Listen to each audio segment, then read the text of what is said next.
Amb el pa d'avui canviem completament de registre. Passem de ser els reis del gluten a fer-ne un pa sense. I què utilitzarem per fer el nostre primer pa sense gluten? Farina de fajol. També l'haureu sentit com a blat sarraí, tot i que de blat no en té res. Per fer-lo necessitarem mig quilet de farina de fajol, també s'anomena blat sarraí, uns 600 grams d'aigua ben calentona, a 60 graus, gairebé fumejant, una miqueta de sal, 20 gramets, i ho fermentarem amb massa mare, també de fajol. I el més interessant és aquest ingredient estrella, les llavors de lli hidratades prèviament. Per què?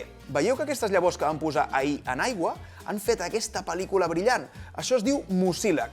I és que aquí no fermentarem amb la lògica habitual d'un pa de blat, on és el gluten del blat el que ens reté el gas produït durant la fermentació. Aquí no.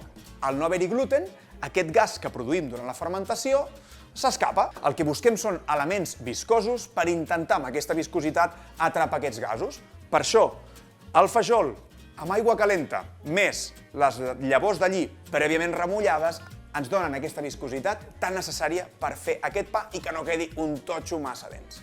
Us recomano utilitzar una forquilla o cullera perquè l'aigua està ben calenta.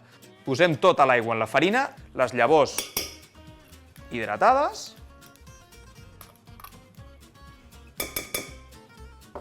la sal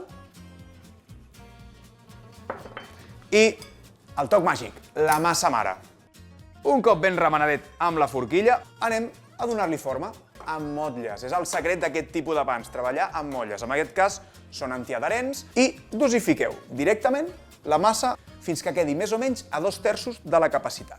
Si voleu ajudar-vos amb una llengua o una espàtula, molt millor. Uns bons cops perquè quedin planets i no hi hagi bombolles d'aire i per acabar unes quantes llavors de lli, en aquest cas sense hidratar directament, seques pel damunt. El deixarem fermentar fins davant nevera perquè els microorganismes facin de les seves. Així que 12 horetes, 16-18, el temps que vulgueu, i demà tindrem pa sense gluten. Aquí l'augment de volum és molt menor i ens fixarem més que res amb aquestes petites esquerdes, allargadetes, que ens diuen que això ja comença a tenir aquesta textura de mousse. Així que anem ja cap al forn. Important, com sempre, però ara més que mai amb aquest tipus de pans, forn ben alt, a 250 graus, inclús 270 si ens ho permet el forn.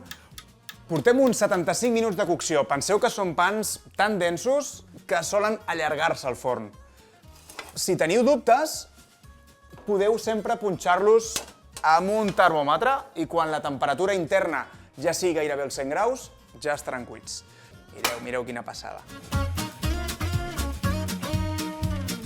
Com veieu, són pans bastant densos, ens han gairebé doblat de la massa inicial. La Xarxa Més, la teva plataforma de qualitat, proximitat i gratuïta.